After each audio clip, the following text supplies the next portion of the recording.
Three minutes, 9 seconds exactly was the chewing exercise, was the duration of the time that this animal used to chew a strand of dried grass. Now, guys, this can only be good for the animal because guess what? If it is spending 3 minutes of its life just chewing a single strand, guys, it is keeping the animal, and this is doing at its own leisure time, it is keeping the animal away from uncharacteristic behavior, abnormal behavior, doing bad things like chewing on the wood or chewing on the water system, or just basically is busy grinding its teeth at a luxurious time. Guys, these are some of the unwritten about values that we are picking up on our farm. And what a better place to share this information than here on this channel with you, because everything that we bring you here is all about what we experience on the farm. It's all about what we are doing, what we are seeing, and we are looking for a way of documenting that as part of our learning curve. We can only do this type of detailed observation when we spend good quality time and observe our animals. So good quality time is essential in this rabbit farming. So, just look at this animal. It is calm. It is relaxed. It communicates a complete set of circumstances of safe environment, and therefore it can spend good quality time grinding down its own teeth for a better health of the total animal. All right, guys, let us dive into the purpose of the call today. Today it is all about Q&A, where we pick a very important question that comes from some of our viewers, and then we will deep dive into that, right? Okay. So let's do it. This is a very interesting question coming from one of our viewers. And first of all, guys, I just wanted to pause and say thank you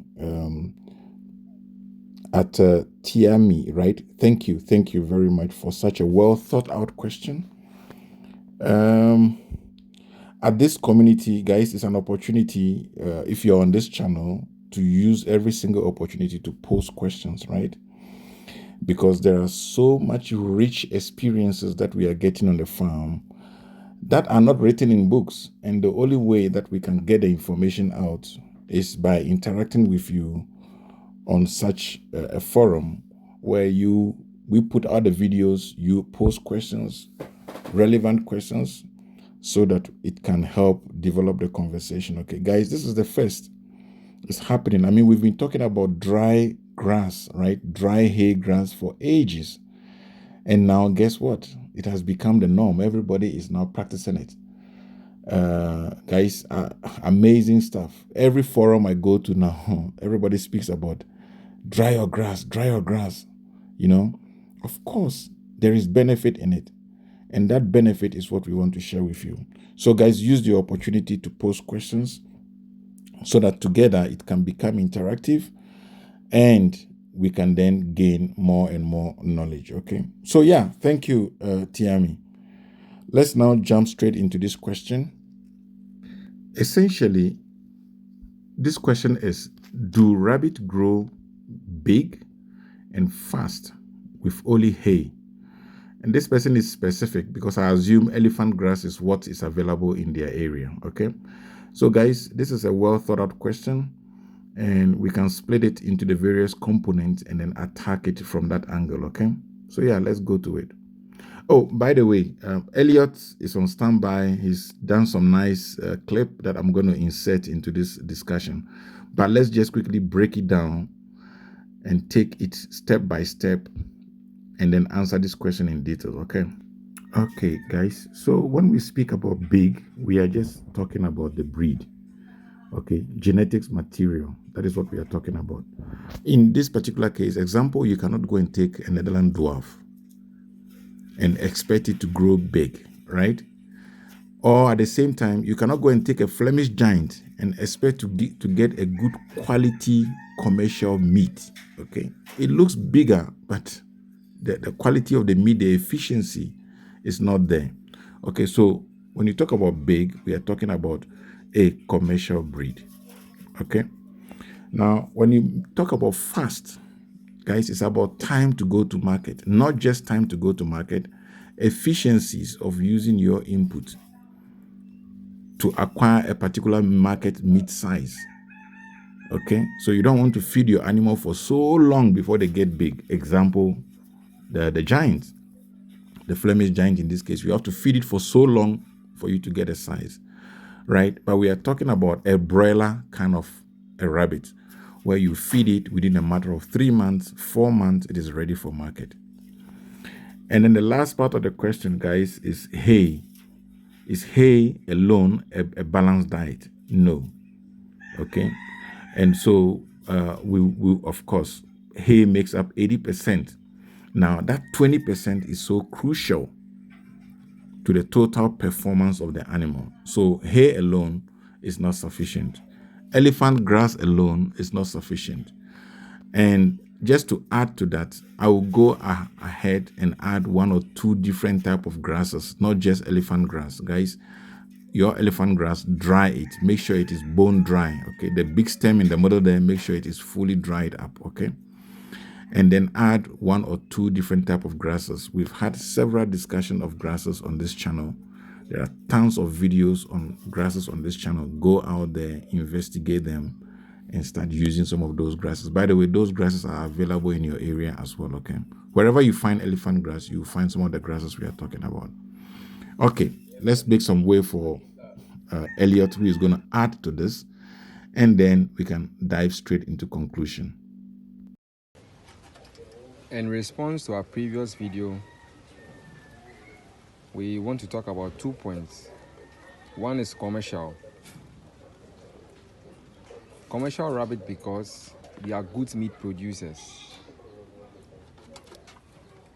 which means that we follow international standards.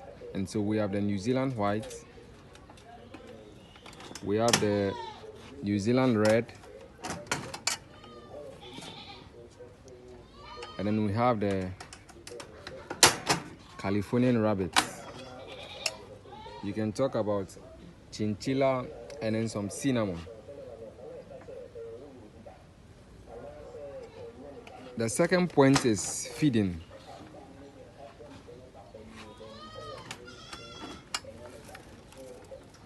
Feeding hay alone is not enough, is not sufficient to help your animal gain the market weight. And so you would need to add some ingredients in there, some vitamins, some minerals in there to help this animal to attain the market weight. And so feeding will mean quality,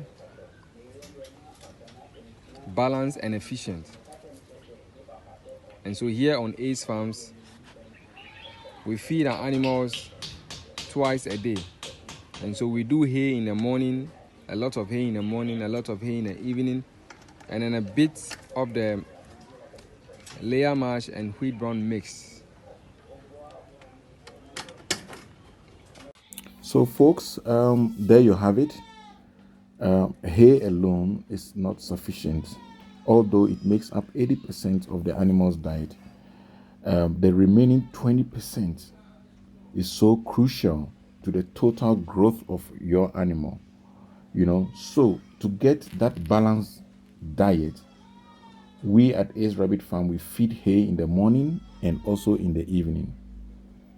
Then we use your typical poultry mix, as described by Elliot, to top it up to make that 20%. Okay, guys, until we are able to formulate our own 100% feed, which we are on track, we will still continue using a portion of the traditional feed that we have in Ghana. Okay, yeah. So, in long and short of this question, guys, fast growth, big size, all of these are genetics. It's all from the breeds. Okay, these animals have been purposely bred for commercial meat production. It is the international standard, practiced for hundreds of years. It's just like comparing a rhinoceros versus a zebra or a horse in a race.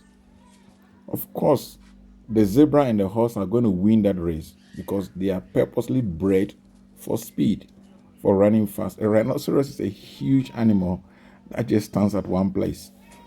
Okay, and that is exactly what we are speaking about here in the rabbit context. Okay. All right. I guess that brings us to the end of this Q&A session. I really enjoyed the questions, and I hope we're going to be getting more and more questions so that we can dedicate a lot of time to answering some of these questions. And by so doing, increasing the knowledge base on our rabbit farming. Guys, until I catch you again, guys, keep farming. In the meantime, let's hear Clement. Clement is on the background there talking about observing and talking about how his animals are enjoying the hay. By the way, all this observation, all this information I'm gathering from Clement, who calls me every morning if I'm not around on the farm. He calls me every morning to give me a full update on how we are performing, how these animals are reacting to the hay, and so forth and so on. Okay. All right. I think, so I'll let Clement continue talking on the background.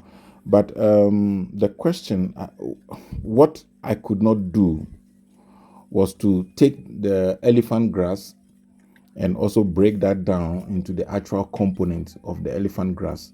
What is the protein component? What is the crude fiber component? What is any other ash, potash, any other minerals, and so forth and so on.